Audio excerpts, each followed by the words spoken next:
an appointment I accepted for an interview in about 5 minutes. And I do want to say I'm sorry, but I will have to take leave of you illustrious personalities here for a while. You know, I have to go. I'm sorry, Carrie. Okay, it's okay. Is there anything you want to say before you leave, Bob, about, you know, the end of secrecy and the beginning of what's coming next? Because just as I went to get you today, you were addressing a group and you said there's going to be in the next 12 to 18 months some things that people need to prepare for. Well, the gentleman I was talking to is an economist and a bit of a banker. And he's been looking at the statistics, the data, and he's been watching what's been going on the world markets. And he's troubled by what he sees. And he's convinced that we're not out of the woods yet on this economic thing. And he asked me, what did I honestly think the next year or so have coming? And I said, as I said yesterday, we're in for some bad times. We have not seen the worst of it yet. And I hate to tell you that, but that's true. We have not seen the worst. The other shoe has not dropped yet. And the only thing I can tell you is that in the next year and a half, we're in for some events on a world scale that is going to make 9/11 pale in comparison, and that is sad and tragic. But to leave you with this, I must leave you on an up note for the viewers who will be seeing this.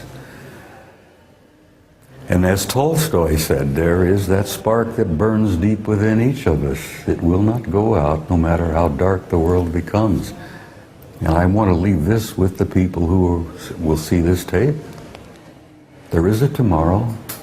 The future of this species is glorious. It is in the stars.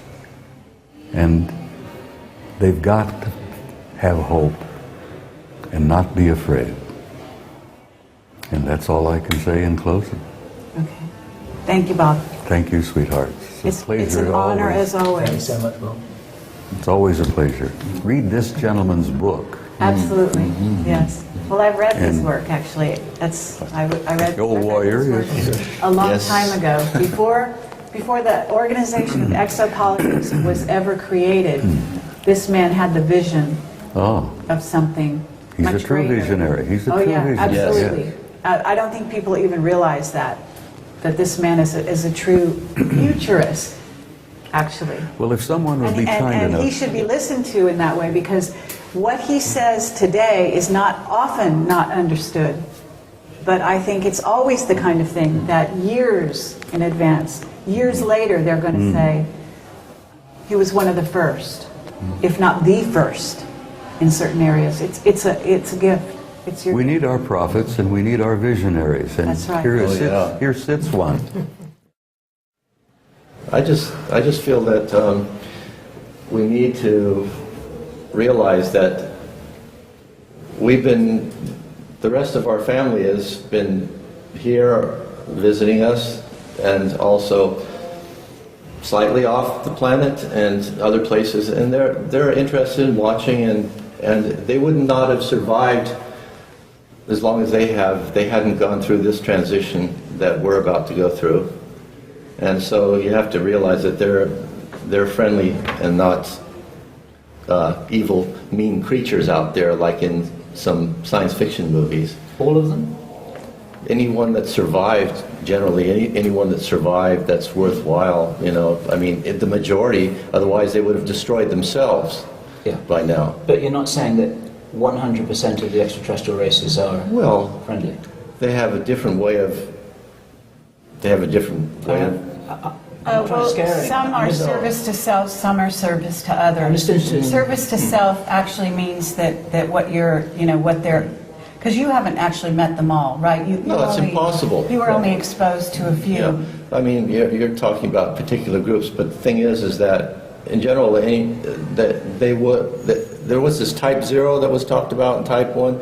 They wouldn't have survived this type 0 to type 1 transition if they hadn't raised their consciousness to some degree. In general, that's the case. May have been some exceptions, but they're such a minority that they Well, actually, our government is, their liaison is often with the service to self. yeah, that's And right. And the evil forces on this planet aren't doing it all on their own.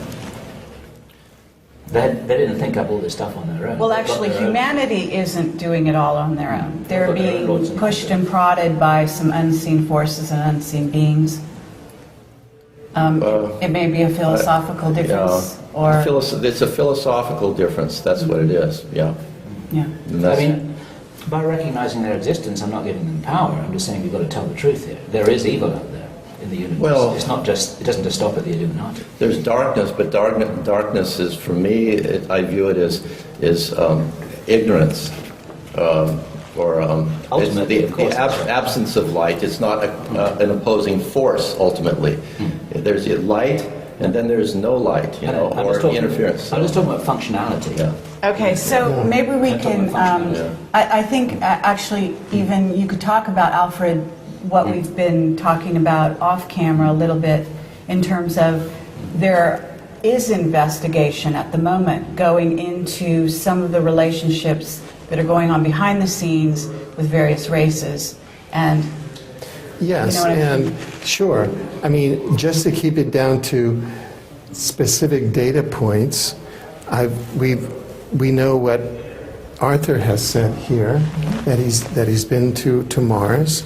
We also have another very credible whistleblower who we've talked about, who in 1980 went to Mars twice. This is Andrew Bouchard. Yes, Yep. in the company of a CIA officer, Courtney Hunt, just to put that on the record, from through a Mars jump room, a teleportation jump room, from El Segundo, California, to one of the sort of bunker type bases. Right under the surface of Mars, and who walked around on the surface of Mars, and who in 1971, in the company of his father, who was a CIA contract officer type, met 3 Martian astronauts who were on a liaison and coordination visit at Curtiss Wright Air Force Base. And so we know that from at least 1971, there's been a coordinating and liaison type function or relationship between the Martians and the